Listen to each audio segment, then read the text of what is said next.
तो आइए सुनते हैं आज की वीडियो में हासिदों के शर से निकली एक रूह फरसा खौफ बीती। मैं शशदर सा होकर रह गया। लोगों का एक बहुत बड़ा हजूम था। हद नजर तक बेशुमार लोग ही लोग दिखाई दे रहे थे।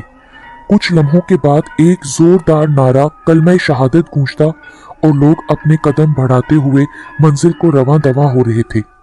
मामूल की एक सुबह थी और मैं अपनी क्लिनिक पर जा रहा था। घर से कुछ ही फासले पर एक बड़ा चौक आता था। उस हजूम का रुख भी उसी चौक की तरफ था। मेरे दिमाग में बहुत से सवालात जन्म लेते और काफूर होते रहे। ऐसी कौन सी बड़ी शख्सियत वफात पा चुकी है जिसके जनाजे में इतने लोग शामिल हैं? ऐसे बहुत से सवालात का झुरमट मेरा तवाफ करता रहा। खैर, मैं भी उन लोगों में शामिल हो गया।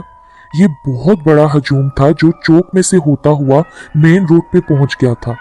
अब उसका रुख कब्रिस्तान की तरफ था। सब लोग मैयत को कांधा देने की गर्ज से एक दूसरे को पीछे की तरफ धकेल रहे थे। मेरे कदम भी बेखुदी में उस हजूम में आगे बढ़ते रहे। एक बुजुर्ग भी मेरे साथ ही हाथ में लाठी पकड़े हुए आहिस्ता आहिस्ता चल रहे थे। उनके लब मुसलसल हरकत में थे। पहले सोचा उनसे पूछता हूँ, लेकिन फिर खामोश रहा। कुछ देर बाद वो बुजुर्ग खुद मुझसे मुखातिब हुए। बेटा, तुम्हारे मन में बहुत से सवालात हैं, कुछ परेशान नजर आ रहे हो।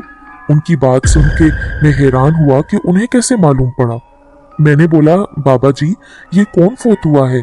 इससे ज्यादा मैं कुछ और न कह सका। उन्होंने एक निगाह मुझ पे डाली और लंबी सांस ली। लगता है तुम अजनबी हो या फिर इस पुरस्कार वाक्य के बारे में नहीं जानते।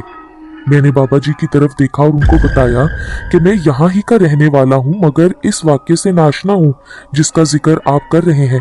इतना कहकर मैं खामोश हो गया। बताऊंगा मैं तुम्हें सब कुछ, पर बेटा जनाजा पढ़ने के बाद। ये बात बाबा जी ने कही और हम दोनों ही खामोश हो गए।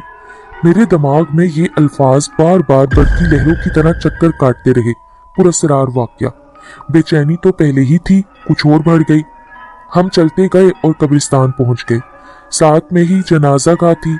मैयत को जनाजा गाह में रख दिया गया। जब जनाजा पढ़ाया गया तब मालूम पड़ा कि ये औरत थी। तदफीन के बाद बाबा जी मेरे पास ही बैठे थे। एक हैरत का झटका और लगा। उस औरत की जो कब्र बनी तो वो आम कब्रों से 4 फुट लंबी थी। लगता था 9 या 10 फुट की लंबी है। ये चीज मुझे और हैरत की वादियों में ले गई। सब लोग वापस जा रहे थे और हर कोई एक दूसरे से सरगोशियां कर रहा था। मुझ पर तो हैरत के बस दरीचे ही खुलते गए। बाबा जी ने कहा, बेटा तुम शहर में कहाँ रहते हो और तुम्हारा नाम क्या है? मैंने अपना नाम और क्लिनिक का एड्रेस बता दिया। वो मेरे अब्बू के पुराने दोस्त निकले। फिर मालूम हुआ कि वो एक लंबा अरसा सऊदी अरब में गुजार कर आए हैं, जिसकी वजह से वो मुझे पहचान न सके थे, क्योंकि जब उन्होंने मुझे देखा था तो मैं बस 1-2 साल का था। बाबा जी मेरे साथ चलते चलते रोड तक आ गए। बाबा जी मुझसे इजाजत लेकर कहने लगे, बेटा तुमसे मिलकर बहुत खुशी हुई, अब मुझे इजाजत दो, मैं बाकी लोगों के साथ वापस जाऊं। लेकिन मैंने उनको रोक लिया और कहा, बाबा जी आपने तो मुझे कहा था कि आप जनाजा पढ़ने के बाद मुझे उस औरत के बारे में बताएंगे। आप मेरे साथ मेरी क्लिनिक पे चलें। बाबा जी राजी हो गए और हम क्लिनिक पर आ गए। मेरी कुलीग पहले से ही मौजूद थी। मेरे कहने पर चाय मंगवाई गई। अब मैं बाबा जी को सवालिया नजरों से देखने लगा। बाबा जी अब बताएं भी, ये औरत कौन थी? बाबा जी ने गहरी सांस ली और कहने लगे, बेटा ये एक अजीबोगरीब सी कहानी है। इतना ही कहा कि चाय आ गई। बाबा जी ने अपनी बात जारी रखी। ये जिस बच्ची का जनाजा है उसका नाम सकीना था। सकीना का ताल्लुक एक अमीर घराने से था। वो 2 भाइयों से छोटी और सबकी लाडली थी। सब घर वाले उससे बहुत प्यार करते थे। उसकी परवरिश, तालीम और तरबियत का खास ख्याल रखा गया। लाहौर के एक अच्छे प्राइवेट स्कूल में सकीना को दाखिल करवाया गया। वो एक ज़हीन लड़की थी, हर साल अपनी क्लास में टॉप करती थी। उसकी कज़नें और उनकी माएँ उससे जला करती थीं। सकीना को इस बात की परवाह न थी। वो अपनी पढ़ाई में मुकम्मल तौर पर ध्यान देती थी। स्कूल से ट्यूशन और रात को भाइयों के साथ पार्क जाना उसके मामूल में शामिल था। वो एक खुशगवार जिंदगी जी रही थी। जब उस बच्ची ने मैट्रिक में टॉप किया तो उसके सब घर वाले बहुत खुश हुए। सकीना ने उस खुशी के मौके पर बड़ी दावत की ख्वाहिश जाहिर की अपने वालिदैन से। उसके वालिदैन फौरन राजी हो गए। उस पार्टी में सकीना की तमाम सहेलियां, असातिज़ा, रिश्तेदार, मोहल्लेदार सभी शामिल थे। दोनों भाइयों ने भी अपनी लाडली बहन को कीमती तोहफे दिए। सकीना की सब कज़नें उसकी ये कामयाबी देख ना सकी और हसद की आग में इस कदर झुलसी कि सकीना की सारी जिंदगी तबाह कर डाली। पार्टी के रोज जब सकीना अपने खास मेहमानों के साथ बातों में मसरूफ थी, उसकी एक कजन सबके लिए मशरूब लाई और एक खास ग्लास सकीना के हाथ में भी थमा दिया, जिसे सकीना ने खुशी से पी लिया। सकीना के वालिदैन भी सामने ही खड़े थे, वो भी देख रहे थे। सकीना अपनी कजन से हंसकर पूछने लगी, सब ग्लास एक तरह के हैं, ये कुछ खास ग्लास मेरे लिए ही? तो वो कहने लगी, आज की इस पार्टी का एहतमाम खास तुम्हारे लिए किया गया है, इसीलिए मैंने सोचा कि तुम्हें शरबत एक खूबसूरत ग्लास में ही पेश करना चाहिए। सकीना ने उसे शुक्रिया कहा और साथ ही हंसने लगी। उसकी कजन के चेहरे और आंखों में एक अजीब सी चमक थी। यूं महसूस हो रहा था कि उसके मकसद की तकमील हो गई हो। पार्टी खत्म हुई, सब मेहमान जा चुके थे। रात को सकीना अपने भाइयों के साथ टीवी देख रही थी कि उसके सर में बड़ा सख्त चक्कर आया और वो एक झटके से ही जमीन पर जा गिरी। दोनों भाइयों ने जल्दी से उसे उठाया और कमरे में बेड पर लिटा दिया। एक ने डॉक्टर को फोन किया। डॉक्टर जल्दी से दौड़ा दौड़ा आया। चेक करने पर उसने बताया, ज्यादा मसला नहीं है, सर में चक्कर आया था, थकान की वजह से आराम की जरूरत है। डॉक्टर तो सबको मुतमईन करके जा चुका था। सकीना की तबीयत कुछ नॉर्मल थी, लेकिन जो अनहोनी होनी थी वो तो हो चुकी थी। कजन का पिलाया हुआ शरबत अपना काम कर चुका था। उसने अपनी माँ को बताया कि जब से मैंने वो शरबत पिया है, मेरा दिल बोझल बोझल सा हो रहा था। मैं समझी कि शायद बीपी लो हो रहा होगा। फिर उसकी अम्मी ने कहा कि बेटा अब तुम आराम करो। रात गए सकीना को इस कदर गर्मी महसूस हुई कि बर्दाश्त ना हो सकी। हालांकि कमरे में एसी लगा हुआ था। गर्मी इतनी बढ़ गई कि सकीना के पसीने छूटने लगे। बेचैनी बढ़ती गई। सकीना ने फौरन नहाने में ही आफियत समझी। वो नहाने चली गई। नहाते वक्त उसके बाल हाथों में आने लगे। देखते ही देखते उसके सारे बाल झड़ गए। उसका सर बिल्कुल गंजा हो चुका था। उसकी चीखें सुनकर उसकी अम्मी कमरे की तरफ भागी। वॉशरूम का दरवाजा खोलते ही माँ की आंखें भी फटी की फटी रह गईं। वो भी अपने हवास खो बैठी। बहुत मुश्किल से सकीना की अम्मी ने खुद पे काबू पाया। सकीना जोर जोर से रोई जा रही थी। अम्मी ने उसको तसल्ली दी और कपड़े पहनाकर कमरे में ले आई। उसकी हालत देखकर घर के सब लोग बेहद परेशान थे कि ये अचानक सकीना को क्या हो गया। सकीना को अब एक चुप सी लग गई। सारा दिन कमरे में बंद बस छत को ही घूरती रहती थी। हवा में पता नहीं किससे बातें करती थी। उसकी इस हालत से वालिदैन और भाई सभी बहुत परेशान थे। मुकामी डॉक्टरों से इलाज करवाते हुए 1 साल का अरसा गुजर चुका था। कोई शिफायाबी ना हो सकी। बहुत से ऑयल्स इस्तेमाल करवाए गए, बहुत से शैम्पू इस्तेमाल करवाए गए, लेकिन मायूसी का ही सामना रहा। उसके बाल वापस न लौटे।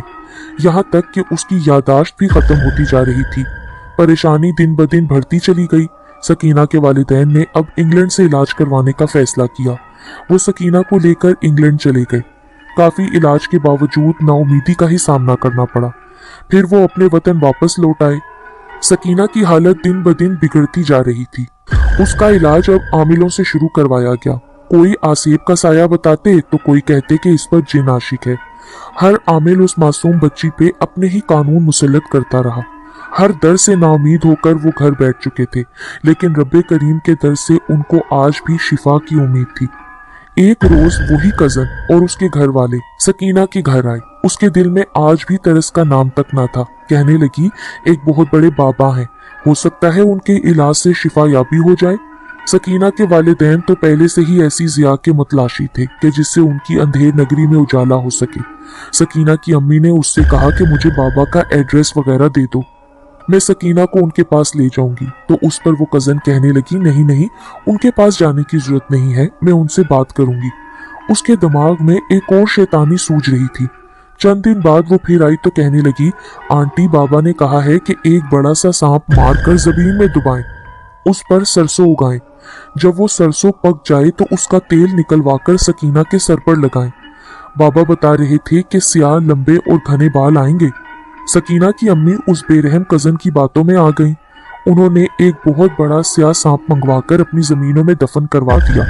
अब उस पे सरसों उगाई गई। डूबते को तिनके का सहारा था। यही हाल अब सकीना के वालिदैन का था। वो अपनी बेटी को हर हाल में ठीक देखना चाहते थे। अल्लाह अल्लाह करके इंतजार के दिन खत्म हुए। सरसों का तेल निकलवा कर सकीना के सर पर लगाया गया। देखते ही देखते उसके लंबे और स्याह बाल आने लगे, जो तेजी से बढ़ने लगे। बालों के बढ़ने की तेजी देखकर सब हैरान थे। इस दौरान सकीना मुसलसल रोए जा रही थी। वो हर वक्त अपने सर को पकड़ के पीटती रहती थी। उसकी आवाज में इस कदर दर्द था कि जैसे भरना अंदाम को कांटों पे लिटाकर घसीटा जाए। देखते ही देखते उसके बाल पूरे बेड पर फैलते गए। हैरानकुन बात यह कि उसके बाल आगे से 2 शाखा होते गए, फिर वो सपोलिये बनते गए। उन सपोलियों की आंखें आग के शोलों की तरह जल रही थीं। ये मंजर देखकर सब पे खौफो हरास और सख्ता तारी हो गया। उन्हीं सपोलियों ने सकीना के बदन को काटना शुरू कर दिया। उसकी आवाज चीखो पुकार इस कदर दर्दनाक थी कि कोई बड़े से बड़ा दिल वाला भी उस दर्दनाक आवाज को ना बर्दाश्त कर सके। सकीना की चीखें बुलंद होती गईं। अब तो मोहल्ले वाले भी कोठी में जमा हो गए। ये होलनाक मंजर कोई भी बर्दाश्त न कर सकता था। कुछ लोग बेहोश हो गए, कुछ लोगों पे ऐसा सख्ता तारी हुआ कि देर तक वो कुछ न बोल सके। चंद घंटों बाद ये कयामत थी कि एक जोरदार धमाका हुआ और सब लरस कर रह गए। कमरे में हर तरफ बाल रेशा नुमा होकर उड़ रहे थे। सकीना का नामुकम्मल जिस्म बेड पर पड़ा था। उसके पांव उल्टे हो चुके थे, हाथों की उंगलियों की जगह सपोलिये नमूदार हो चुके थे, सर धड़ से गायब था। ये होलनाक मंजर देखकर सकीना के वालिदैन बेहोश हो गए और अब वो कोमा में है। वो अपनी बेटी के जनाजे में भी शरीक न हो सके। मौलवी साहब ने कहा कि मैयत को कफन में इसी तरह ही लपेट दिया जाए और जल्द से जल्द इसको कब्रिस्तान में दफना दिया जाए। ये उनका आबाई कब्रिस्तान है, इसलिए मैयत को यहाँ लाया गया है। ये खबर तो तेजी से फैल गई हर तरफ। ये हजूम भी सकीना को देखने के लिए ही इकट्ठा हुआ था, मगर इन लोगों को मौलवी साहब ने रोक दिया। बाबा जी की जुबानी ये कहानी सुनते वक्त तो मुझ पे भी सख्ता तारी हो चुका था। मेरा हाथ तो चाय के कप समेत एक जगह जामिद था। बाबा जी मुसलसल ये बात बताते हुए रोते रहे और इस मुआशरे के हासिद लोगों को बद्दुआएं दे रहे थे। बाबा जी ने बताया कि कब्र तो 5 फुट बनाई थी, तदफीन के बाद वो 10 फुट की हो गई। इस बात से बाबा जी और मैं हैरत ज़दा थे। जाने इसमें क्या राज है। मुझे दिली सदमा हुआ। मुझे रह रहकर सकीना की कज़न पे बहुत गुस्सा आ रहा था। उसने आखिर ऐसा क्यों किया? सकीना ने उसका क्या बिगाड़ा था? बहुत से उलझन में डालने वाले सवालात मेरे जहन में आ रहे थे। बाबा जी ने बताया कि वो सकीना के बाप की भांजी थी, जिस कज़न की वजह से ये सब हुआ। सकीना के भाई ने उसे गोली मार दी है और अब उसको पुलिस जेल में ले गई है। मैंने बाबा जी को हौसला दिया, उनके आंसू साफ किए। चंद मिनट बाद उन्होंने मुझसे इजाजत ली, फिर वो दुआएं देते हुए रुखसत हो गए। लेकिन मैं देर तक सोचों के समंदर में गोताजन रहा। कुछ दिन के बाद बाजार में बाबा जी से इत्तफाकी मुलाकात हुई। खैरियत दरियाफ्त करने के बाद मालूम हुआ कि सकीना के वालिदैन भी इस दुनिया से पर्दा कर गए हैं। सकीना के भाई को सजा हो गई है और दूसरा भाई उन तमाम गमों की माला गले में पहने जिंदगी के पहिए को आगे धकेल रहा है। एक बार फिर से सवालात ने मेरे जहन का हिसार बांधना शुरू किया कि एक हासिद लड़की या उस हासिद घराने की वजह से कितनी जिंदगियां बर्बाद हुई। जो हासिद लोगों की जिंदगियों को दुनिया में जहन्नुम बनाते हैं, आखिरत में उनको भी जहन्नुम में ही जाना पड़ेगा।